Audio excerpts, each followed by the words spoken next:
If you're interested in the story behind the business headlines, check out Big Technology Podcast, my weekly show that features in-depth interviews with CEOs, researchers, and reformers in business and technology. Hi, I'm Alex Kantrowitz.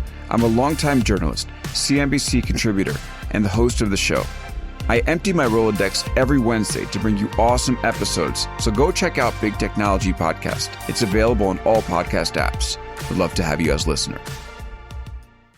From LinkedIn News, I'm Jessie Hempel, host of the Hello Monday podcast. Start your week with the Hello Monday podcast. We'll navigate career pivots. We'll learn where happiness fits in. Listen to Hello Monday with me, Jessie Hempel, on the LinkedIn Podcast Network or wherever you get your podcasts.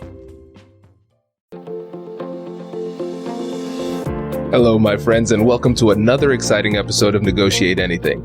This show is produced by the American Negotiation Institute, and with over 5 million downloads and listeners in over 180 countries, listeners just like you have made this the #1 negotiation podcast in the world.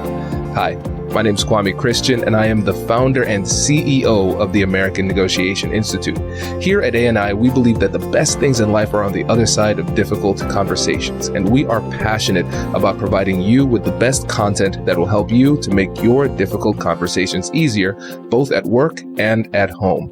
Lastly, I want to remind you that we offer consulting and conduct trainings, both virtually and in person, all around the world. Our focus is in 3 main areas. First, negotiation and conflict resolution. Second, leadership. And lastly, diversity, equity, and inclusion. Check the link in the description below to learn more about how we could work with you and your team. And now, without further ado, let's jump into the interview. Doug, thanks for joining us today. Thanks, Kwame. It's great to be here. I'm a big fan of the show. Thank you, my friend. No, it's great to have you back, and you are the reason why so many people are a fan of our show, because you wowed the audience in the past, and so we're excited to have you back on. Oh, it's really exciting to be here, and I appreciate the opportunity. Yeah, it's our pleasure, man. So, for those of you who don't know, Doug, how about you get us started by telling us a little bit about yourself and what you do? Sure. Thanks, Kwame. I am Doug Witten. I'm a mediator, arbitrator, and negotiation coach. I am a lawyer by training as well. And so I help individuals and companies resolve lawsuits out of court and also help people negotiate more effectively in everyday situations at work and at home. And so primarily what I do as a mediator is guide people as a neutral party through a structured negotiation process. And I started mediating back in 2003. And over the years, I've had the privilege to help thousands of parties negotiate settlement agreements and legal disputes. And I also love to write and create content to help people become better negotiators. And that's really become a passion of mine. So between all of the amazing negotiators and people I've been fortunate to work with over the years, and then learning and writing about negotiation and psychology and behavioral economics along with it, I'm really focused on the intersection of the theory and the real world application of these concepts to produce better practical results. Oh, this is great. And listeners, you can tell just by that little spiel why Doug is here with us today. And Doug, listen, my humble friend, please give yourself a shout out on your Substack too. Well, okay, thank you. I do put out a weekly Substack negotiation newsletter called The Stoic Negotiator, and that's become a real passion project of mine where, again, I'm trying to help kind of get the word out on different underpinnings of what makes good negotiation and kind of just giving people a forum to talk about these things and learn about negotiation together. Yes, this is great. And so everybody, there will be links in the description of this episode. And today we're going to talk about that, introducing that stoic mindset to negotiation. So we're going to talk about how you can manage your own emotions in these difficult conversations, how you can tap into your inner mediator to become better in these difficult conversations, and creating some practical ties between the ancient wisdom of stoicism and what it is that we're dealing with today. And so when you think about the importance of emotion management in difficult conversations, why is this so important for the everyday negotiators listening to the show? Well, the first thing you think about is when you're emotionally charged, when things get a little bit emotional in a conversation, how often do we make good decisions? I think it's one of those things where you have to recognize the emotions, but then to really get to a productive conversation, it's kind of a process of recognizing, but then turning to a conversation where you're really guided by reason and your emotions are kind of channeled in a more productive way. Exactly. Yeah. So Doug, one of the things that I've realized for myself is that when I'm upset or emotional or anything like that, the first thing I want to say is usually the wrong answer. It's usually taking me in the wrong direction. But that's the thing. You can spend a lifetime building up a relationship, but you can destroy it in one sentence if you are in the wrong emotional state. So it's really important, because a lot of times we focus so much on the strategies and tactics before the negotiation that we forget to realize that if we don't manage our emotions during the negotiation, we won't be able to put those strategies and tactics into play. That's right. And, I think if you look back at one of the kind of the basic Stoic lessons, you can go back as far as Epictetus, who was kind of teaching that it's not the things that upset us, it's our reactions to things that do. And, people probably also are possibly familiar with the Viktor Frankl idea that you have the stimulus and response. Between there's a space, and that's where you have the power to choose your response. So we have that control. There's certain things in life we can control, certain things we can't. A lot of things are not in our control, even in a negotiation setting, but we know we can always fall back on this principle that our response is what we can actually always control. Absolutely. Yes. There's so many angles for this. And so let's do this, Doug. Let's first kind of set the stage with the concept of the inner mediator, because I think that's going to be something that a lot of people, that's going to be new to a lot of people. And then let's circle back to the stoicism quickly, because I don't think you'd be able to utilize that inner mediator if you are not in a place of emotional stability. It'll be difficult for you to even get to that level. So let's touch on that. When you say inner mediator, what does that mean? So yeah, I've come to think of this as finding your inner mediator, or using what you might call a mediation mindset. And so people come to mediators for different reasons when they need assistance resolving a dispute, and they ask a neutral third party to come in and take an objective view of a case or a situation and help them see all sides of the discussion and then communicate towards a resolution. So being a mediator for so long, I realized that looking at situations objectively and without judgment is so essential to what mediators do, but it also creeps into the way that I manage everyday situations all the time. So,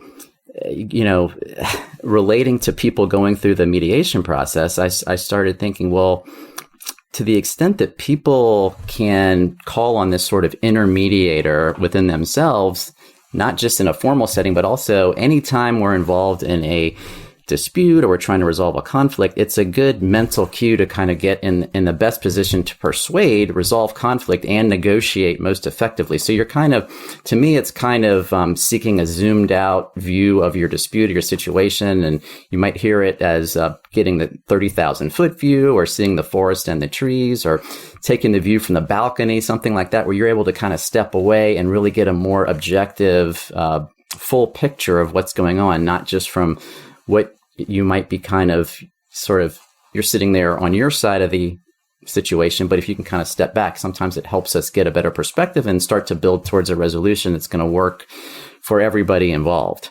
I love that. Yeah, you're spot on, because one of the things that hurts us, like you said, it's our response to the situation, not necessarily the situation itself. And if we can change our perspective, we could look at the exact same situation, but appreciate it in a much different way. And so I like the idea of the inner mediator because it adds another layer of objectivity in my mind. So, for example, we can think about I believe it was Getting to Yes. It was Uri and Fisher who came up with Getting to the Balcony, right? I think that's right. So, yeah. And so with their approach, like you said, you're sitting above the conflict, looking down. And the thing is, that's good. It gives you another vantage point. Let's say if you're doing that literally, but it's still you yourself looking down on the conflict, and you still have that self-serving bias that's rooted in your own perspective. Right. But if you say, oh, there is an inner mediator inside of my head who is helping me to stay objective, then it adds another layer of objectivity. So yes, you're distancing yourself from it, getting a different perspective, but then you're also kind of forcing yourself to look at it through the eyes of a third party neutral. I'm no longer Kwame Christian, because Kwame Christian loves Kwame Christian, and he's always going to see things in a way that's favorable to me, right? But if I have this third-party neutral, it forces me to be a little bit more objective. And I found that when I do that in my conversations, it helps me to gain stability faster and see things from a different angle. Yeah, I think that's exactly right. And again, the goal of all of this is to help us make better decisions, resolve conflict, and have more productive negotiations by, again, gaining that objectivity that helps you get the best perspective you possibly can of the complete situation and what both sides might need to reach a resolution. Exactly. And I like what you said there because, again, this is helping us to make better decisions. And what you'll realize, listeners, is that what we're talking about today, obviously, it can be applied to difficult conversations. That's the context. But in general, everything that we're doing is about decision making. We live our lives one decision to another. And if we're able to improve our quality of decision making, then we'll be able to improve the quality of our lives. And as it relates to difficult conversations, we're talking about what we will do and say in the moment. So I think, again, as you listen to this, don't just think about how this helps you in general for specific conversations. I want you to expand your perspective so it could just be used as a tool for clearer and higher level thinking and decision making too. Does your company invest in professional development training? If you believe that your team would benefit from a negotiation workshop, all you need to do is go to our website, fill out the workshop request form, and then we'll set up a time to chat. These workshops are completely customizable, and we've done them all around the country. Negotiation and conflict resolution skills are beneficial across all professions, but they're especially useful in procurement, purchasing, sales, sourcing, and contract management. Our calendar is filling up quickly, and we even have some workshops scheduled for next year. If you think you might want one, I'd suggest reaching out soon so you don't miss out. Check out the link in the description to learn more. And now, back to the show.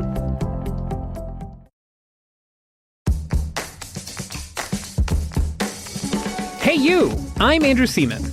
Do you want a new job? Or do you want to move forward in your career? Well, you should listen to my weekly show called Get Hired with Andrew Seaman.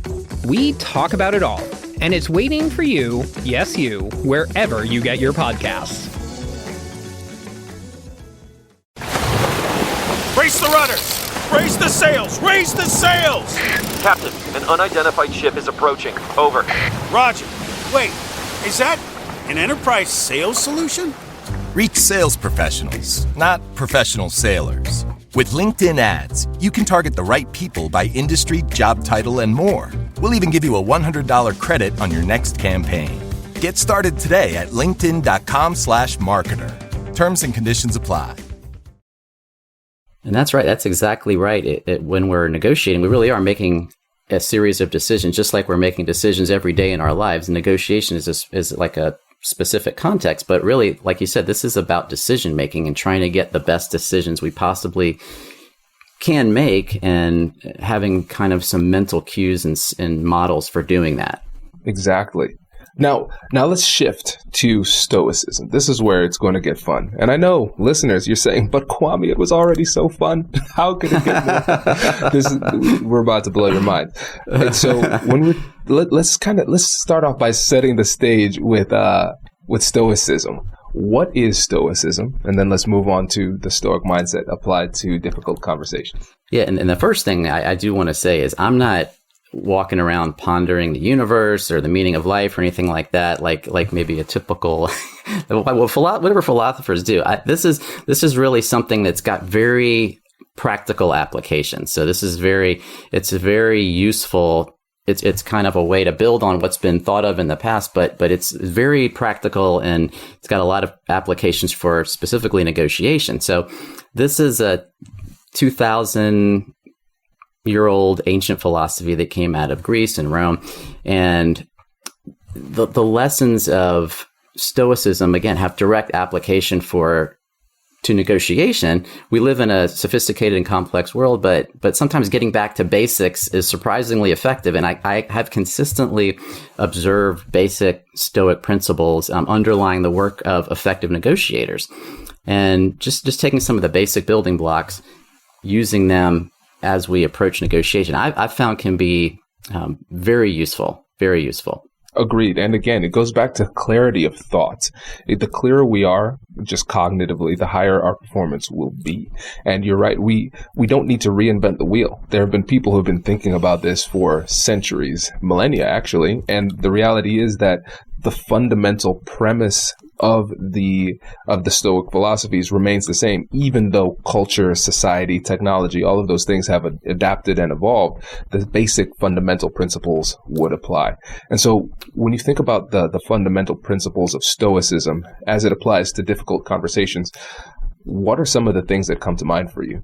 I think one of the most important concepts is that of accepting what you can and cannot change, understanding there's certain things you can control and certain things you can't control, and then acting on those things that you can control. And these are, again, this is a basic principle of Stoicism. It also happens to be a quality of, I think, great negotiators and conflict resolvers. So there's that component to it. And then it's also kind of cultivating this awareness that it does allow you to step back, analyze your own senses and the way you perceive things. And one of the ideas from Stoicism too is this idea of turning obstacles into opportunity. Again, very important in negotiation and mediation. And then there's this idea that there's no good or bad. It's just perception. And perception is what we can control. That's so important to the skilled negotiator to be able to respond kind of dispassionately and turn challenges into opportunities, and also to manage our emotions, particularly emotions that might prevent us from making good decisions, kind of handling those and managing those in a way that allows us to then turn to making those better decisions and using our kind of processing the emotion, but then using some more objective and kind of our second system thinking to make some logical decisions and try to get to a better resolution that way. There is a lot to explore here. Let's start off with the concept of acceptance and letting go of that which you cannot control and only focusing on that which you can control.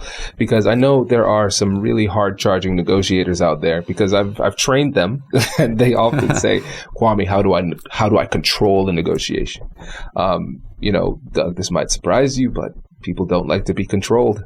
Newsflash. People don't like that, right? And so when you have that mentality of how do I control the negotiation, that flies in the face of what you've just talked about with regard to the Stoic approach to negotiation, because a major element of that is going to be accepting that which you cannot control. And so how do you reconcile the desire of somebody who's very outcome oriented, who wants to control the situation? How would you persuade that person to take a different approach and start to let go of the things that are outside of their control? Well, that you've hit on the challenge there. It's a very this is one of these skills that I think it takes a lifetime to master, because I think we do have an instinct to want to control things. We are wired to crave certainty and control, and sometimes in a negotiation, or just like in all sorts of situations in life, a lot of these things are not in our control. So when you're in a negotiation, I have, certainly it's going to be a natural instinct to try to control it. But what I think can be useful is to first, you have to make an analysis of, is this something I can control? Is this not something I control? The wisdom coming out of this philosophy is knowing the difference between the controllable and the inevitable. So the first thing is, can I affect this situation? If you have a person who you're trying to negotiate with and, they're not seeing things your way. I mean, again, what you can control is how you respond to what they're saying, what they're doing. You're not, you're kind of spinning your wheels if you think you're going to be able to actually control that other person. So if there's a way to let that go and start shifting and then move to, hey, this I know I can control. I can control how I respond, and I can start looking to the future things like what's happened in the past is another example. I can't control that. I can't do anything about that. But if we can start moving the conversation to things that we can address right here and right now, that gives us an outline for moving towards a resolution. So that, sometimes you might need the assistance of a third party to come in and help you kind of see things from taking a step back and realizing that you can't control everything out there. Well, let's focus on what we can control right here and right now. So it's a very practical approach, but the hard part is knowing the difference between what I can impact and what I can't. Yeah, no, you're spot on. You're spot on. And I like what you said about sometimes it's you might need to get somebody from the outside to help. It might be that third party neutral coming in and facilitating the conversation for both parties. It might be a negotiation coach helping you to see things more objectively. And I know when we do consulting for companies, it's not that the people don't know how to negotiate. They're expert negotiators. We just come in with a different perspective because we're from the outside, help them to see things differently, and then they think differently about the negotiation. And when you think about somebody's desire to maintain control over a negotiation, we have to take a step back and think about what's driving that. Because when you think logically about it, you will come to the conclusion, hey, it makes sense. I can't control everything. The person has autonomy over their own decision making. They're going to say and do things that I didn't anticipate that I cannot stop even if I wanted to, right? So there are things that we recognize that we can't control. But then why is it that we keep on trying to control? It is an emotional attachment to the fear of letting go. It's the fear of the unknown. So really, if we take a step back and analyze it, the logical thing to do is to let go of control. And the reason why we don't let go of control is because our emotions make us want to continue to cling to control. And so it's actually an emotional issue where most of the people who are trying to maintain control, they will swear that it's not. Right. And another related, what I think is a really underappreciated trait of a great negotiator is humility. And I think, again, building on something that I think it was Epictetus, one of the ancient Stoics, had said, is you can't learn what you think you already know, something along those lines. And that's, again, I think the humble negotiators understand that there are many fewer clear answers and much more uncertainty in the choices that we make. They realize that things aren't always as they seem. And just because they see things one way, that doesn't mean there's, in my case, talking to legal attorneys and people in lawsuits, that doesn't mean a judge or jury is going to see things that way. There are just too many variables to control.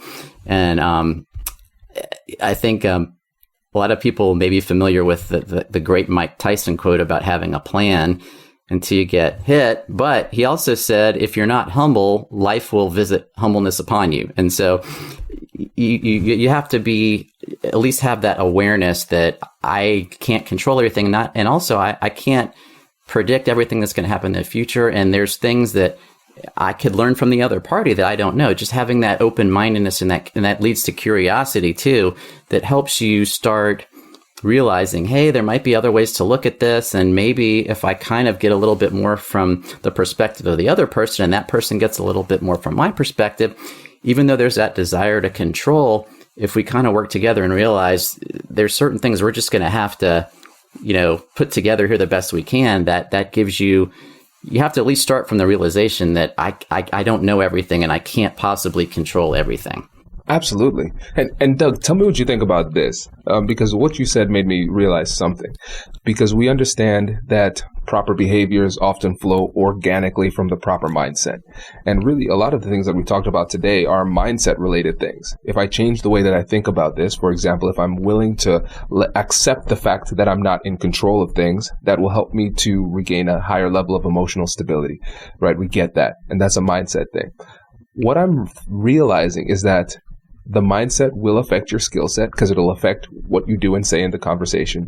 But your skill set will also amplify or have an effect on your mindset as well. So for instance, if I say, okay, Doug, I'm willing to let go of control, that means now I'm relying more on my skills. I'm availing myself to surprise. I'm being genuinely curious. I'm listening, and I know that there are going to be surprises. But if I have the requisite skills in this conversation, I can lean back and still feel secure in my position because I have the skills. So it sounds like if somebody has the right mindset, that's only part of the battle. It will be amplified if you have the skill set to be able to calmly accept your lack of control too. Oh, I think that's absolutely right. We're just talking about almost like a mental framework coming in. Then you can get to the skills. That's right. That's when, but you have to come in with the right frame of mind. But then, that's exactly right. Then the skills take over, and there's all different ways you can we're talking about a lot of things that you want to try to do in a negotiation, but there's so many different ways you can get there. Absolutely. Yeah, no, this is great. So we talked about the accepting the lack of control that we have while focusing on the things that we can control, like our performance, our mindset, those type of things. Talked about the power of humility. And before you go, there's another really interesting angle to this that I hadn't heard before. And this is the blend of the Stoic philosophy and empathy. I really, really like that. So can you tell us a bit more about that connection? Yeah, I think empathy, if you are able to find empathy in these difficult conversations or negotiations, it helps kind of build the objective view. It helps build the humility. These all kind of work together. Empathy is something that I know people talk about frequently in negotiation conversations, but here I think it's really interesting to meld it with some of these other Stoic ideas, because if you ask yourself what it's like to be in the other person's shoes. You don't have to like the person, you don't have to agree with them or feel sorry for them, but if you can tap into how they view the world and what's important to them, you can start to understand what they might need to get out of a negotiation to be satisfied and resolve it. So again, going back to the point about humility, just admitting that you don't know everything about the other person's point of view, for example, you can't possibly, because you're coming from somewhere different, but it's a useful start for trying to gain the best understanding you can. And it helps you realize it's dangerous to make assumptions going into a negotiation. And if you really want to take it to the next level, you can even help your counterpart experience empathy towards you. And you can ask good questions. That's one way to do that. You can ask things like, what would you do if you were me? If you were in my shoes, how would you feel about this? How would you handle this?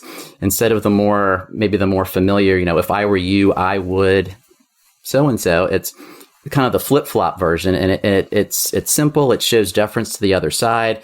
It maybe gets you some reciprocal deference in return, and then helps you understand their process. It gives you valuable information, and it kind of subtly shifts the other person to see things from your side as well. So you're kind of building this reciprocal empathy that, again, it works well with this objectivity idea and the humility and some of the control ideas we've talked about to this point.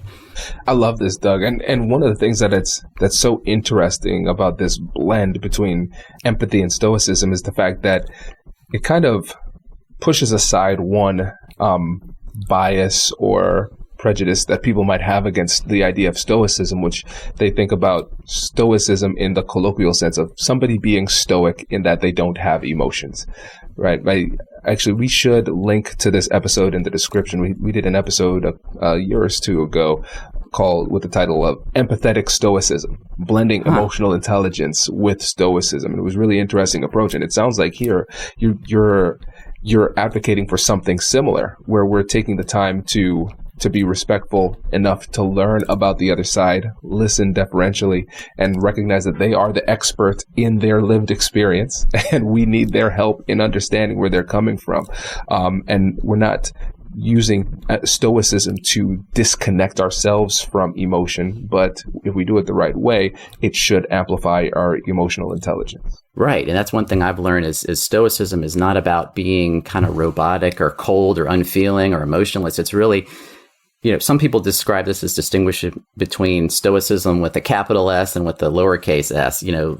I think the term stoicism, it's kind of taken on a different meaning in colloquial use. But the Stoics, I think they're talking more about kind of managing passions that are irrational or unhealthy, like excessive anger or something like that. So it's not about being emotionless at all. And in fact, I think working the empathy with the rest of these principles, it helps you complete your sort of mindset coming in as a Stoic negotiator. Oh, I love this. And Doug, see, like I told you at the beginning of this episode, my challenge is going to be holding back because I know we're coming up on time. But before you go, can you let the listeners know about you, your company, and how they can get in touch with you? Sure. Thank you. So my company is Innovative ADR. You can find me at innovativeadr.com and also on LinkedIn. Feel free to reach out. And I have a handbook I've published on mediation called the Mediation Essentials Toolkit. I do put out that weekly Substack newsletter about negotiation called the Stoic Negotiator. And I'm about to launch my first multimedia negotiation training course, which should be available sometime in the middle of 2022. So I'm really excited about that. And it's been great talking to you, Kwame. Likewise, same as always, my friend. And yes, we'll have you back on to talk more about that program when it's time to come out. Doug, really appreciate it, my friend. Thanks for coming on. Thank you. Congratulations! You've just joined an elite club. By listening to a full episode, you're now officially on the Negotiate Anything team. So welcome aboard. What most team members do is they subscribe to the podcast because that allows them to automatically get the latest episodes of the show. The best things in life lie on the other side of difficult conversations. Keep learning, keep practicing, and keep getting better. Your relationships will improve, your career will soar, and you'll have the confidence you need to get the most out of these crucial conversations. Again, thank you for joining the team. We're excited to have you, and I will see you in the next episode. I'll catch you later.